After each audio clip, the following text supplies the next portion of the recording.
RacingRant's special Melbourne Cup preview, and fortunately we've got PD from Ratings to Win staying on to be part of this preview, and very grateful for his insights.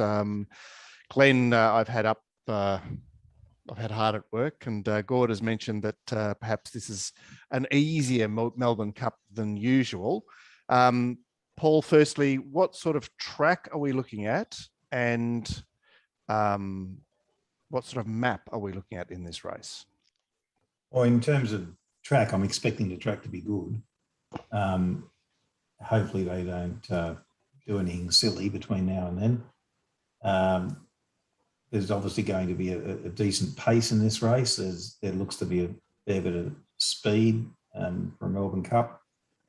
You've got probably Knight's Order, Gay's horse going to the lead. Twilight Payment's capable of holding a position on the inside. And then you've got the favourite, who's perhaps drawn a little trickily in 16 there with Floating Artist, who's got pace drawn in 10 to potentially be annoying to it. And then you've got horses like Grand Promenade and Johnny Get Angry, and perhaps Johnny Get Angry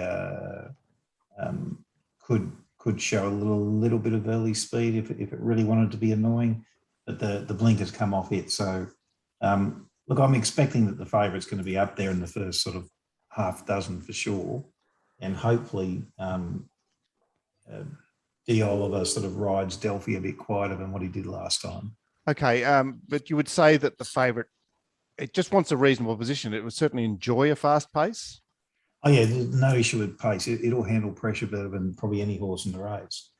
The key to this horse is that they need to be sort of in front, turning for home, and really just ramping up from about the 700 metres.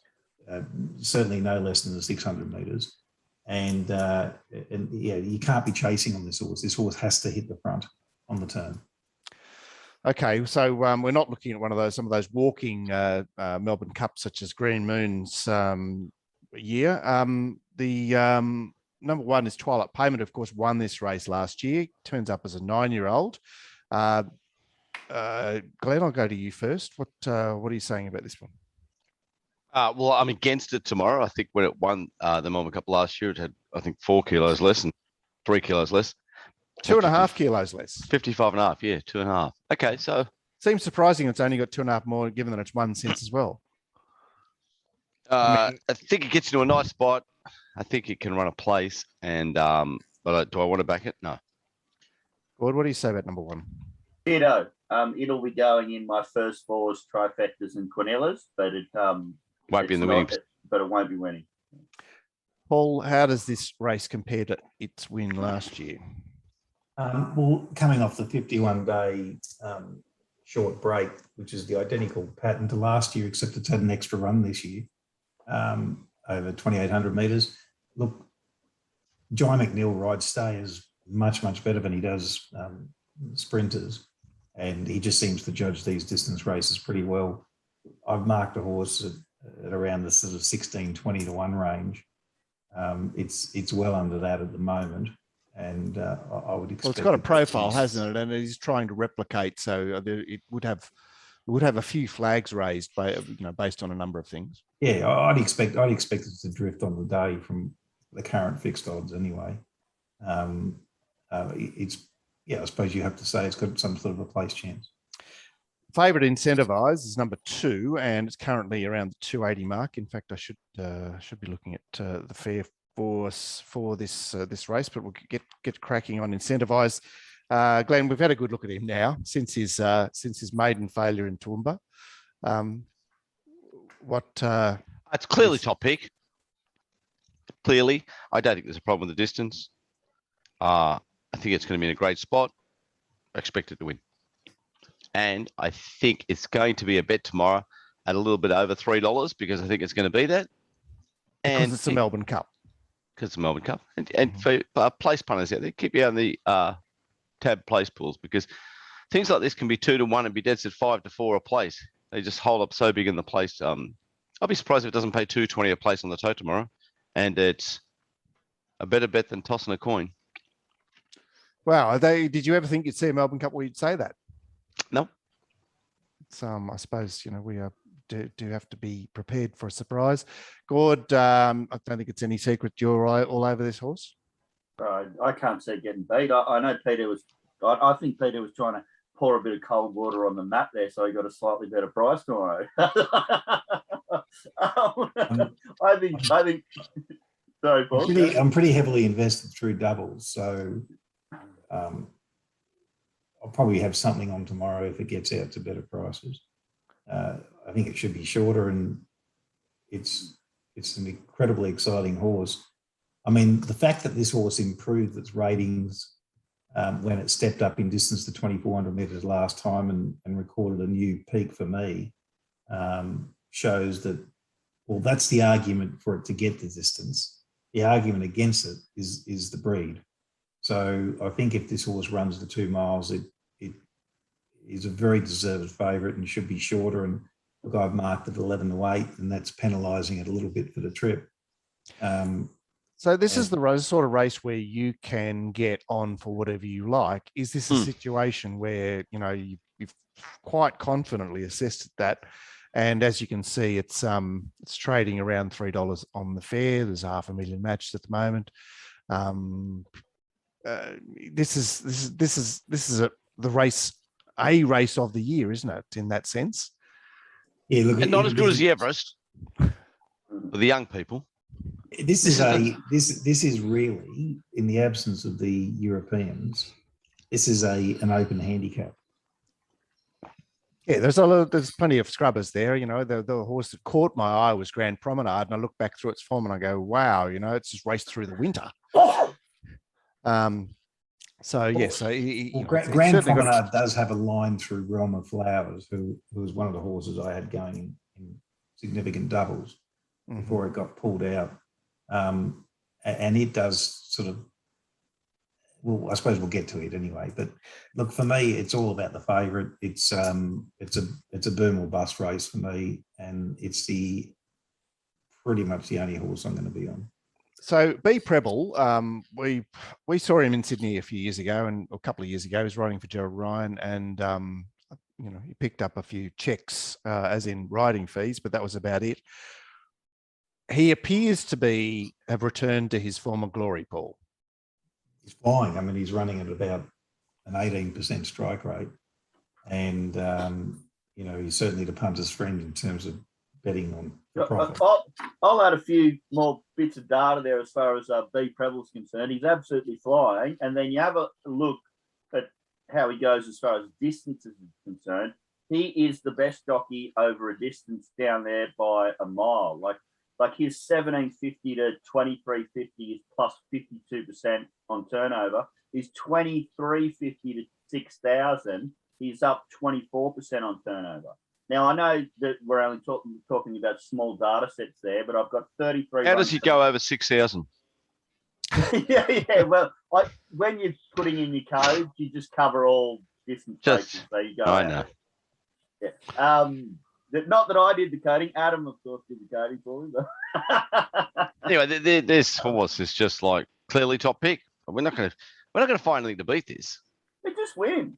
Well, it's beaten the handicapper for sure, and I'm going to say that now. But obviously, prior to that, I was doing whatever I could, which I probably had zero effect in trying to keep the weight down.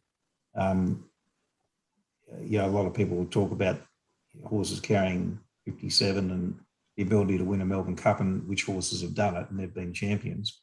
But this horse is as good as you could possibly get into a Melbourne Cup, in my opinion. So, and with the absence of the larger European contingent, it just makes it a bit better. And I suppose the query over the next runner we'll talk about too. Yeah, it's the front runner in terms of the smaller European contingent. Just for Kieran, who wrote in wondering if Incentivise was actually carrying 57, he is. Kieran, that's his weight, 57. Spanish Mission, who is a 5-year-old in Europe, but a 6-year-old here. Craig Williams to ride. Looks to have some pretty solid form creds, Glenn. What do you say? It looks to have some serious form creds. And what do I say? Is it at 10-1 tomorrow. I'm not interested at all in a horse first up with this type of form. I think it would excel if the track were softer. Okay. I'd agree with that. I've marked it 15-1 and with a query, obviously, and could probably have it a lot longer. Okay, and in terms of a base rating, are you saying you've been hard on the horse, or you've been relatively benign on the horse, and could have it? No, I think I've been fairly benign. Is probably a fair way to say. Okay, and Gord, have you got a comment on the horse? Second selection. I think it's the one that comes with best European form. So, like, I'm pretty much saying none of the local form can get near Incentivise. Will I back it straight out? No, I won't. Will I have it in for second, third, and fourth? Yes, I will. Would you say this style of European horse is this sort of existing high class? You know, runs in the best races over there, runs against Stradivarius and that sort of thing. Would you say they're not necessarily the right style of horses for a Melbourne Cup, a handicap? That's more the snipers with a bit of scope that are more likely types coming from overseas. History's shown that to be like that. Down in the weights, lightly raced. They're very well treated by the handicapper here, the European one. Right, but it sounds like they need to be. They should be given more. You mean that it should be? You're saying they're being looked after to come? Yeah, of course. I mean, my figures aren't the same as Rob's, but Rob thinks that they should be given 3 kilos on average more each. Mm-hmm. And they'd still win their fair share by comparison to the Australian cohort. You know, I wouldn't say that much, but yeah, they do get. All right, so we're targeting the forelock here. We're saying, please come. Well, make it interesting. And look, it's been a great thing, hasn't it, for the race? I mean, overall, I think without the European contenders, we'd have a very, very high-priced open handicap each year. Yeah, but I mean, it was never about the quality of the race, was it? The Melbourne Cup. I mean, we turned it into a quality race, and we go, oh, well, it's nice to be able to look at these good horses, but the Melbourne Cup just stood on its own, no matter what was in it. It stood on its own. I agree with that. In terms of quality of horse, I mean, look, this horse has got very good form overseas, and on my figures would be better off on a softer track. So yeah, and it's had obviously a vet issue leading up to the race, which is not ideal. Mm. Right, Verry Elleegant. Is she lining up in her third cup? J Mac to ride. So D Lane's been on her last 2 starts. J Mac gets it back on board. She's coming out of a Cox Plate run, which looks pretty good to me. I'll go to you, Gord, first, because you're the Verry Elleegant barometer. I think the big thing about this horse is J Mac getting back on, because he can get this horse to do its best stuff. It doesn't run 3,200, but Mark. So, you know, even though J Mac will improve it, I don't think it's a chance. And yet again, it'll be better on top with the sting out of it than on a dry track, which is what we're going to get. So that's a no for me, Verry Elleegant. She was coming off a Caulfield Cup win last time. This time she's had the sort of more barrier trial like preparation. I wonder if that could assist. Glenn, what are you saying about Verry Elleegant? Well, she was about a 5-2 favourite at Cox Plate, and I said she was an ant prior to them on the previous show. And now she goes up 1,200 metres, and so she's an ant that can't get the distance. What do you think I said? Can't get the distance. As I said in the other show, can't get is a relative term. So, but, you know, I guess we're talking about the Melbourne Cup, so it's probably a reasonable statement. I've penalised it. I've penalised the £6 for the trip. I think, which is a serious penalty, right? It's a very serious penalty, and I think there's no way she gets it. But then I know another very good form judge who has a second favourite. So look, I've got her between 16 and 25 to 1 in that range. So at market at the moment, I think it's around 15 to 1 or something, isn't it? Well, we're looking at the fair here. You're looking at the fair. Okay, sorry, I'm looking at fixed odds. So, look, for me, it's a no for Verry Elleegant. Okay. I can make a case for her. Explosive Jack, this year's AJC Derby winner. Of course, Lions Roar, and it's not making the form looking very good at the moment. He's bumped into Incentivise in his 3 runs back. It is John Allen and it is Mara and Eustace. So that's a potent combination. Is that of any use, Glenn? No. He's the horse that won three derbies, didn't he? In last preparation. Yeah. Gord, one word from you. Nope. And Paul, any comment? Explosive Jack? No, look, originally when it won those derbies, I said this horse could be a Cups contender, and it hasn't made the age improvement. Look, for me, I've got it, somewhere between 60, 100 to 1 in that range. The AJC Derby winner from the year previous, the chosen one, 2 years previous, sorry, is the next one, and it pokes around in these races all the time. It seems to be relatively well found given the depth of this race, Glenn. No. Gord. No. And Paul, comment on the chosen one. 66 to 100 to 1, that range for me. Delphi is the horse that started relatively adjacent to Incentivise, certainly didn't finish adjacent to it in the Caulfield Cup. Paul, I'll go to you first because you made some commentary about its running style or where it was positioned in the Caulfield Cup in relation to where it may sit in the run in this race. Tell us about it. Look, I'm sort of glad that people really like this horse going into the. You were hard against it. I recall that. Yeah, I was very hard against it. Look, it's got ability for sure. I've marked the horse 40 to 1 and could have it as long as 60s. Okay, it's a good bit tighter than that. You can see $24 wanted on the fair at the moment. It does have that preparation look about it. They get it from overseas. They give it a run in Brisbane, and then a short break, and then it has 4 straight runs at Caulfield. It won what was probably relatively weak Herbert Power, but did start 550 in the Caulfield Cup. Connections seem quite positive about this horse, if not its form. Oh, look, it's good to me. It's got a rough place chance just because of the soft draw. Got Damien and the short SP last up, but it is coming off significant failure. I suspect no. All right, we've got a Waller number here from New Zealand Ocean Billy. That's 100 to 1 chance. Does anyone want to say anything about this horse? No. Marked at 80s. The Sydney Cup winner Selino, and I see that the shipper there, Spanish Mission, has got old form against Selino. Yet again, I suppose it has to turn up in the Melbourne Cup because it won the Sydney Cup. But does anyone care? No. 100 to 1 chance. Johnny Get Angry looks like $1 million to 1 chance, but is only interesting in terms of providing some spark in the race. I think we can bypass him as well. Yep. No. 500. Knight's Order is similarly priced. It did make all there in Saturday's Hotham Handicap and retired. It'll make some people excited with a lap to go. Hopefully, it's $1.01 at the winning post, and there'll be a lap to go. The trouble is that if the race started in the back straight and was 2 laps, that'd definitely get some bots going. But I think because it's a straight run to the winning post the first time, it won't trick them. Okay, it won't trick them, but it won't be. It'll just people will have tickets on. They'll be excited because it'll be up the front, around the back. Yeah, look, there'll be a few long price supporters for this horse. I mean, it's coming in the race on the 3-day backup.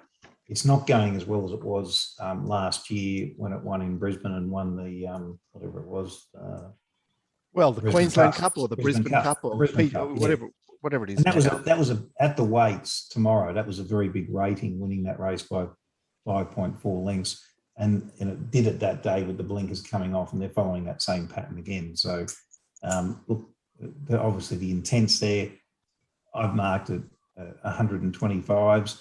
If it ran to that figure in Brisbane, I could have it probably 40s. So it's a long shot. Okay, so it's 200s on the fair there, and there are others that are worse 200 to 1. Yeah, I think so. It's a roughie that it'll give people a bit of excitement, maybe. All right, so one of the system horses is Persan, which is 33s in the betting there, as you can see, and he ran 3rd in the Caulfield Cup, which is why he's one of the system horses in the race. Did get beaten 6 lengths in the Caulfield Cup, so you don't normally see the 3rd place getting beaten 6 lengths, but he ran 5th in this race last year. and it's a horse that we know and love from his time with D Payne, Glenn. Yeah, he's not the worst in the race. He's certainly in the top 8 chances, and I got him in that like 6th pick to 8th pick range, and I think he ran a really good race. I think he finished in the first 10. All right, but he's priced correctly, isn't he?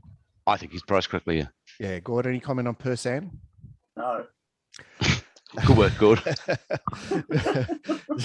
It's like the yes/no Mate, button. this is yes, the no button. preview. Yeah. Or where does Persan fit in the scheme of things? I've marked it between 25s and 33s, and sort of it's just there sort of thing. All right, but it's not. Let's kick a here. more hateful chance. No. Next 2 we don't need to comment about. Mark 13 and 14. They're not going to figure. Carif and me, yeah, Master of Wine. Carif is the good honest plugger that is well below this, and Master of Wine has not been able to find any of his form from a few preparations ago. Pondus, is started favourite in the short price favourite in the Moonee Valley Cup. This is the Lloyd Williams horse that came over last year for a what do you call it? A look around, a poke around, Glenn. Ran in the Bendigo Cup and the I don't know if you call it a poke around. That's something Queen different. Elizabeth. But look around. Let's go look around. and then he went back overseas. He's returned with a run in the Bart Cummings and a run in the Moonee Valley Cup. Paul, Rachel King to ride. She's just going to posse up and hope. I've marked it 60s, Mark, so I'm a bit against it. Right, I'm the other way, guys. I had it my 3rd pick. Despite the fact that Rachel's on it. Surely Rachel's like in the of the 24 riders, she's in the last third. Surely, but I just think she's just going to sit there, find the rails, lob along, and I think with the SP last start, I think that this is obviously the grand final. Lloyd's horses don't ever seem to run bad races, and I thought it was possibly about at $28. Look, I must say I'm in your camp, Glenn. I think the preparations is interesting, and I was also interested in the preparation of this next one, which is Mara and Eustace. Well, hang on, we didn't get Gord's no. Gord? No. Thank you. Thanks for checking on that, Glenn. I mentioned earlier Grand Promenade, which Karen likes to win Melbourne Cups, and it's Mara and Eustace, and for a well-exposed horse that has had all its racing in Australia, it comes off a win in the Bart Cummings and a freshen up, which seems to be one of those new go-tos in the Melbourne Cup. Paul, where does Grand Promenade sit here? I've marked it 25s, Mark. Okay, so it's one of those, like bog standard 4%ers that. Well, Paul's going to have a struggle to find another bet if he's 11-8. Yeah, of course he is. But he's 11-8, the 2-1 chance, you guys, and I think me and Gord agree with him. I think we all kind of agree. So therefore, everything that you think, a little smidgen of a chance here. What do you think, Paul? I'll be 40s. It makes sense. It all fits in like Lego, doesn't it, Paul? Yeah, well, Paul will be 40s and I'll be 500s. Oh, right, is that a note from you, Gord? Yeah. I must admit, it's a horse I wasn't that keen on. Look, it fitted the sort of Pondus mold with me in terms of a horse that interested me at that level, and could be in my first half dozen. Can you move the page down, Mark? Because we don't need to talk about 17 by the and way, 18. I was talking about the Paul 40s on the other selections, me being 500 on all the others, except for this one, Grand Promenade. I've got an equal second selection with Spanish Mission. There you go. I love the fact that that every time it's got over its maximum distances when it's performed the best. So I'm suggesting the 32 will really suit this horse.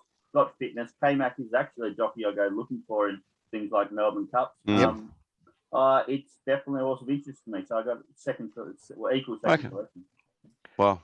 All right, now we've got 4 straight to 200-1 chances, all of whom would sort of be, Yeah, well, I just want to quickly talk about one of them. I do think that 19 She's Ideal is a touch over the odds of that price. I know I've potted this horse for a long time, and I'm still getting over the Musselbrook Maiden. But Baker's a funny animal when it comes to horses putting in their best in sort of unusual circumstances at an unusual price, and I think he can finish first 5 She's Ideal. So keep your eye on it anyway. Paul, do you want to give us a brief rundown on those 4 straight there? Miami bound, Port, forgotten the pronunciation, the French Port pronunciation. Guillaume. I've marked them 125, 125, 80, and 250. Okay, so you're In you're a total. tiny tick for She's Ideal in that bracket.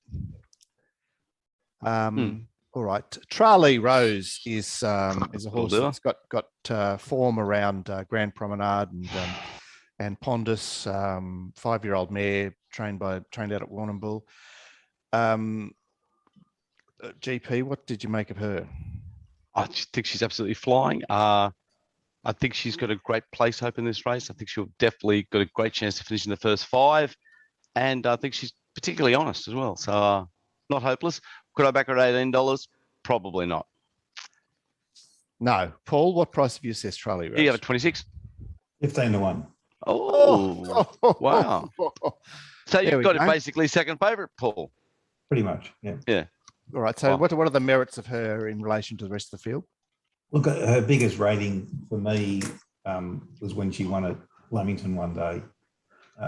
And it showed, I suppose, a freak amount of ability when it won She that win race. by 8 lengths that day on New Year's Day. That's right. The Bagot. Yeah, it was. I think the horse is going well. I think it'll get to 2 miles. The breed suggests so as well.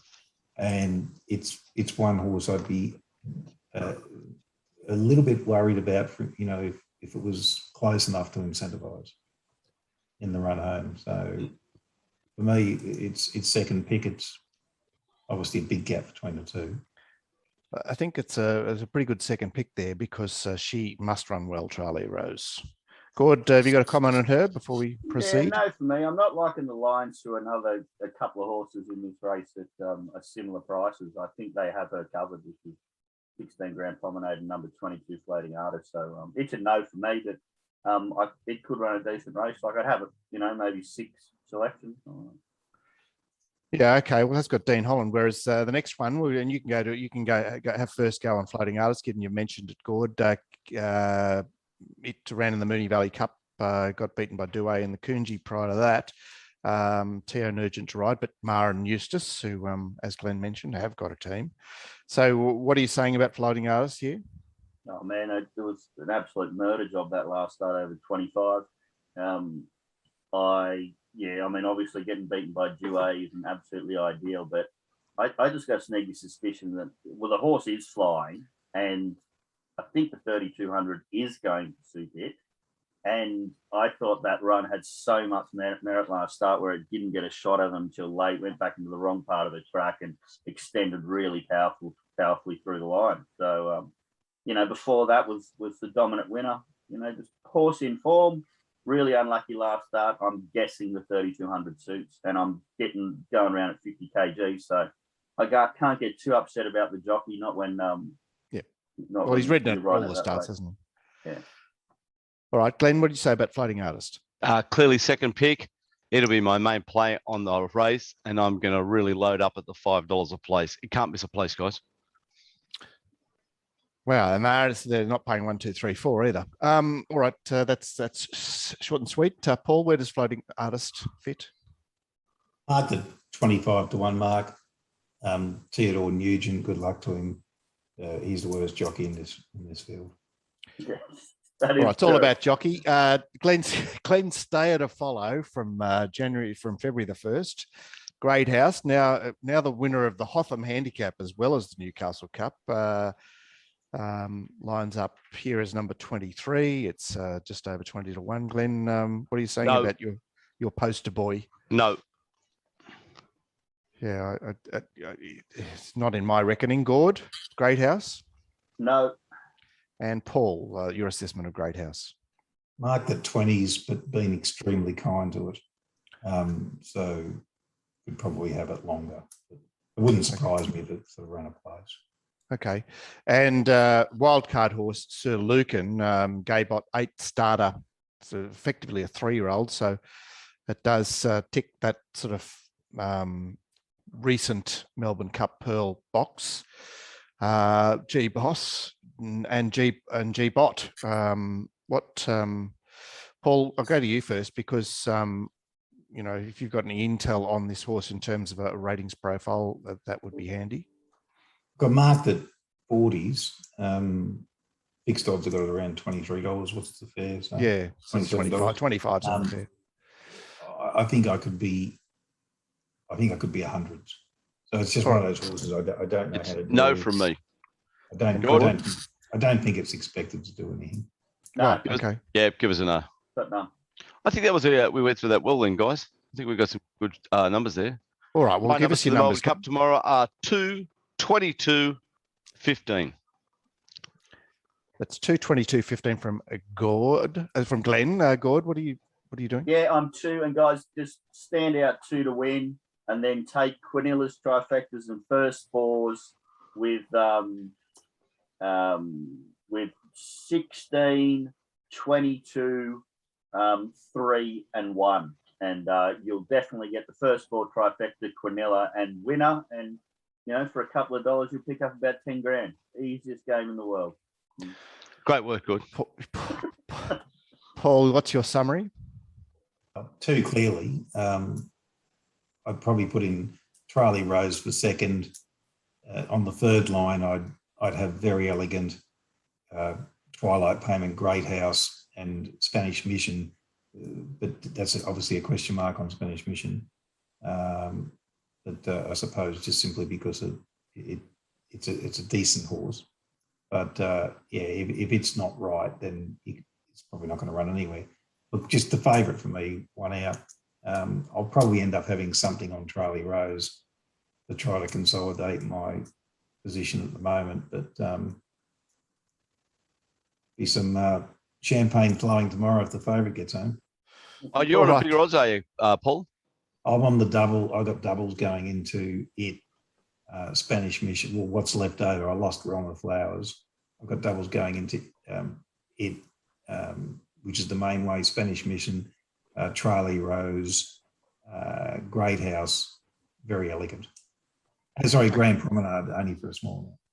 Anyway, well, best of luck. Hope everyone enjoys Melbourne Cup Day. That's the most important thing. It's very good days. It's good for our sport to be Right, up there. am I Let's allowed to hope say anything, Glenn, or not? Hey? Am I allowed to say anything? Oh, I'm so sorry, Mark. Because you didn't. Mark. I'm so sorry. I'm just trying to wrap up. You know what I'm like. Sorry, man. Of course, you're always trying to wrap up. No, it's the Tired. tipsters poll of tipsters polls, isn't it? 2 Incentivise, 16 Grand Promenade, 21 Tralee Rose, 4 Verry Elleegant. I'm excited about this year's race, especially as we've got this beast of a horse that has captured the people's attention. So it's always exciting to have one of them until they turn into winks and start getting on our nerves, organising racing to suit itself. But wherever they're running in the big majors, like it was exciting when Winks was trying to win those Doncasters, the Epsom and the Doncaster, and even the second Cox Plate. But thereafter it became boring. But yeah, look, I think it's a great race, and thanks to Paul for coming along with some insightful database commentary on the race, and Gord for his clarity, and Glenn for his persistence. So we'll see you. When will we see you again? I'm not sure what the program. Well, I'm doing the tips from Annie Mail from Randwick, so they'll be coming through to Gord. Good job. Well done. I suspect there'll be no top-up show tomorrow, will there, Mark? It's a bit little. I think I wouldn't make you enjoy a top-up show simply because it's an 11:40 start and it's I know, that much work to do. 10:30 start. 10:30 Yeah, start at Flemington. I need to be on course at Randwick at 9:30. So there'll be no way. There's going to be a Randwick preview film this afternoon. Okay, so that's what you're a machine, Gord. You're a machine. Well, I'm doing this, and obviously there's no Wednesday, and I'm not going to do Thursday. Yeah. All right. So it's thanks, Paul Daly. All systems go for Thanks, Tuesday, and happy Melbourne Cup, everyone. See you soon. There you go. There you go.